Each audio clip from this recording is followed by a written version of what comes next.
The prophecy was so vague. There is now an army of potential chosen ones heading off to fight the evil overlord. A tall blonde, with brown eyes and a good heart, will defeat the evil one.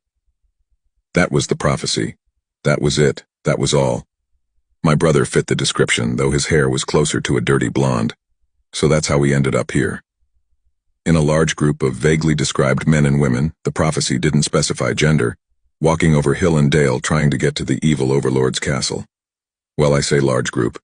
I'm not sure how many people it takes to be classified as an army, but I think we were starting to approach that number. And why am I here with my nut brown hair and green eyes? Well, will you keep up, and what are you scribbling down now? I jerked up, hiding the scroll behind my back. My brother wasn't particularly fond of my writing habit, and if he thought I was writing anything bad about him, well, let's just say I sometimes doubted his ability to fulfill the good heart part of the prophecy. Just a few ideas. Nothing much. Are we going on the march again? He didn't respond to my question, simply kicking some dirt over the small cooking fire. Shoving the scroll into the back of my trousers, I helped him strike down the tent, packing it onto our ever-obliging mule.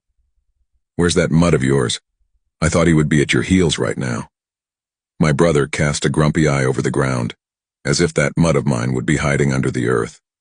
I shrugged, though I was a little worried. He'll show up sometime. I don't own him, you know. He's a free spirit. Snorting, my brother pulled on the mule's reins, setting him into motion. As we walked up a hill inside a pale, yellow-haired mob, a dog came bounding up to my side. Giving him a few pats and ignoring my brother's grumpy shake of the head, I smiled.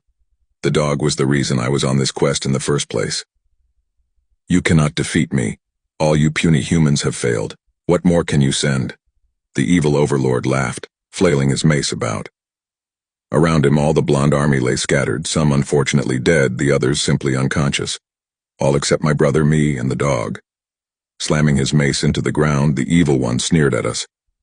Well, young man, do you feel like you can best me? My brother tightened his grip on his sword, but before he could respond, I whispered into his ear. A smile tugged at the corners of his mouth, and he raised his sword, shouting out the words I'd given him. In a fair duel in which I choose the weapons, yes, I think I can best you. The evil overlord frowned, but I knew what his answer would be. He was too proud to let that challenge go. Sure enough, soon my brother and he were circling each other, each carrying a sword.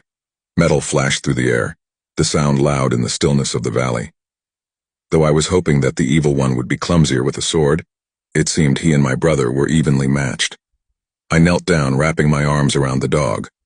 Lowering my head to the dog's ear, I waited, watching the overlord's feet. Now!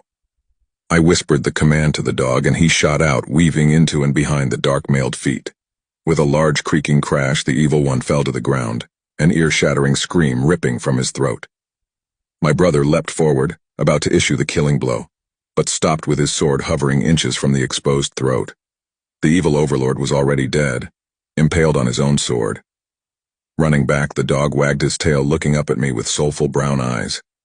As I petted the pale yellow fur, praising the dog and giving it a treat, I smiled up at my brother.